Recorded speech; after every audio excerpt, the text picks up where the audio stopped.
This is the Stock Day Podcast, sponsored by InvestorsHangout.com. Subscribe to us on iTunes and YouTube to stay up to date on penny stock news and interviews. Public information on OTC, pink sheets, and microcap stocks from around the world. Here's your host, Everett Jolly. On today's show, I'm bringing back a returning client of ours that was on the show back in October the 2nd. We're talking about no other than Route1 Inc. They trade on the OTCQB under the ticker symbol ROIUD. If you're up there in Toronto, they trade on the TSX under the ticker symbol ROI. And with us today is the CEO and director of the company, going to bring us up to speed, Mr. Tony Busseri. Tony, welcome to the show. Good afternoon, Everett. Route1 provided to the market an operations update last week after the market. I believe it was on Thursday, October the 17th. And your revenues and your gross profits were dramatically up from the prior couple of quarters. How did we get there, and where do we go from here?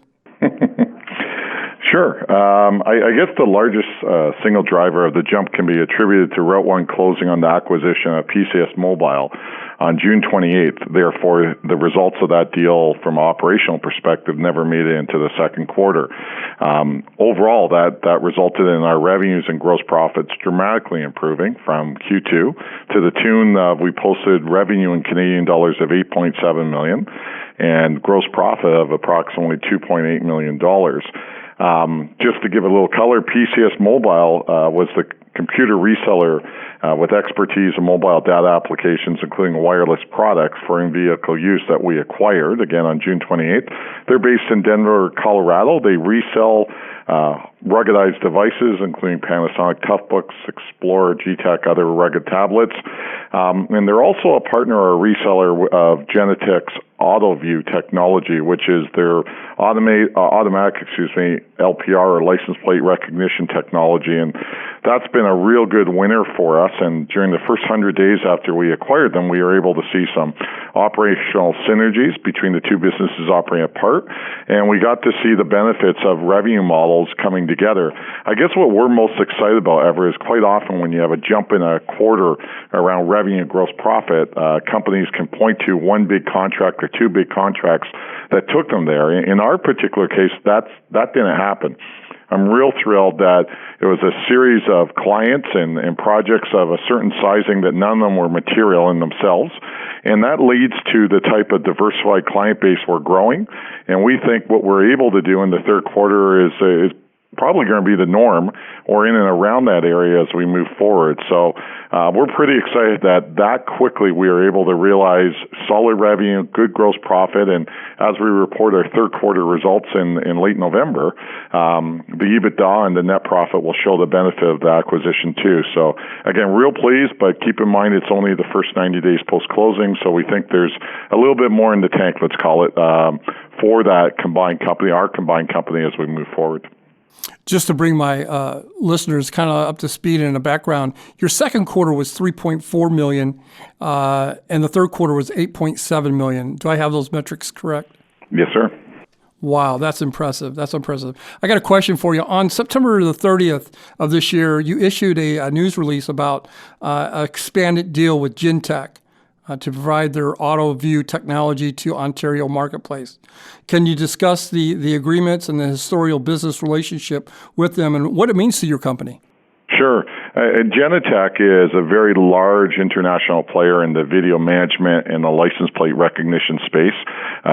We work with Genetec as a premier dealer to bring their license plate recognition technology to two verticals, principally. One is for public safety with police forces, and the other is for parking lot operators and attendants, supporting them. In both cases, identifying license plate that trigger actions on their part. On a public safety basis, it may be there's a warrant for individual's arrest, or it could be an outstanding parking ticket, etc.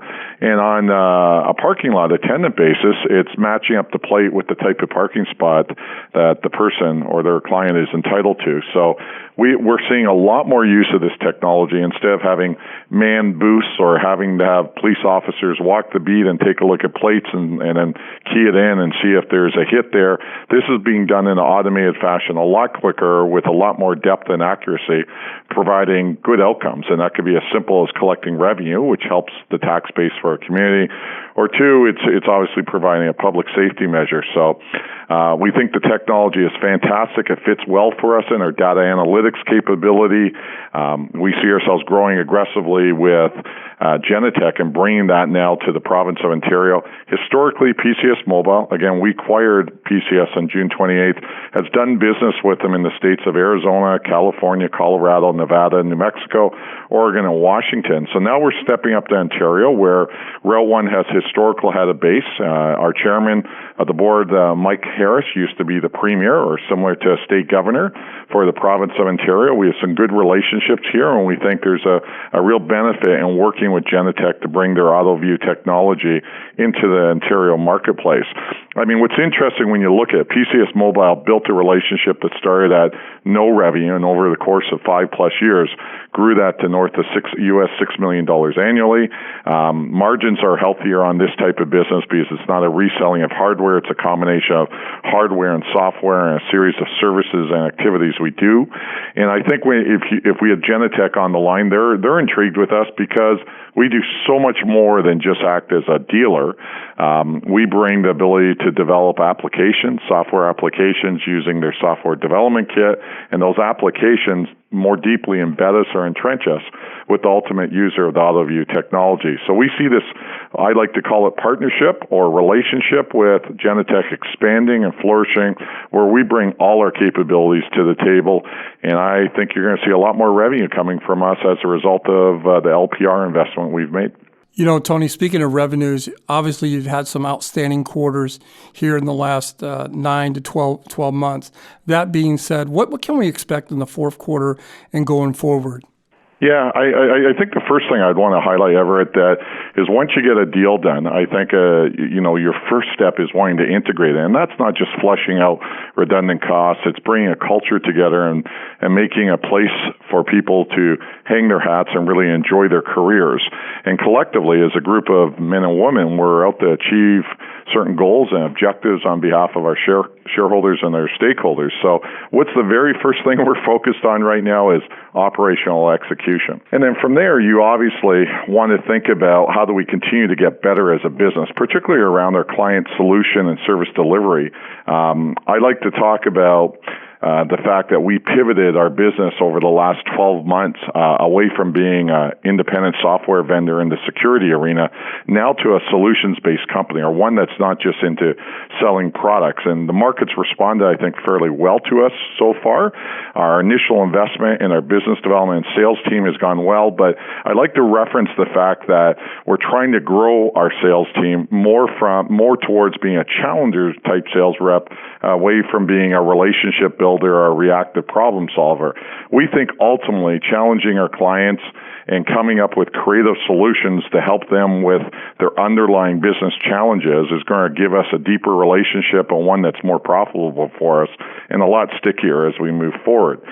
As it pertains to growth, I get asked this quite a bit, so why don't I just end the answer to your question this way, is that there's obviously going to be, we believe, good organic growth, but there's also going to be acquisition growth. And I say just watch us over the coming quarters. We want to acquire additional businesses with one of two profiles, either A, high-quality sales and business development talent with deep client relations, or B, one where it's an early-stage company with strong intellectual property or technology that can accelerate the timing of our company bringing offerings for our clients to market that they need. And I guess I would say think AI or machine learning for our data and analytics capability, or threat assessment technology or applications to leverage AutoView's ALPR technology or automated license plate recognition technology. So we're going to grow in a simple way by acquiring people and great accounts, at the same time augmenting the intellectual property that we develop through our excellent software engineering team, and augment that with new creative ideas and technologies, likely pre-revenue, that we can slot in and diversify what we can bring to the table to solve our clients' needs and challenges. Tony, let me ask you this before I let you go. People listening to the interview, looking at your stock for the first time, why should they go out there and buy it? Well, I never tell people where they should buy or sell stock. I think I would point to the fact that I think we've de-risked our business model quite a bit as a result of the acquisitions we've done over the last 18 months. We generate cash flow. We have a pretty strong revenue base. We have a good story and strategy. And if you're into solutions versus products and the growth companies with a seasoned management team that knows how to build through acquisitions and organic growth, we might be an interesting place to invest your money. Tony Busseri has been my guest today. He's the CEO and director of Route1 Inc. I'll say it. He can't say it. I think it's grossly undervalued. Let me give you my reasons why.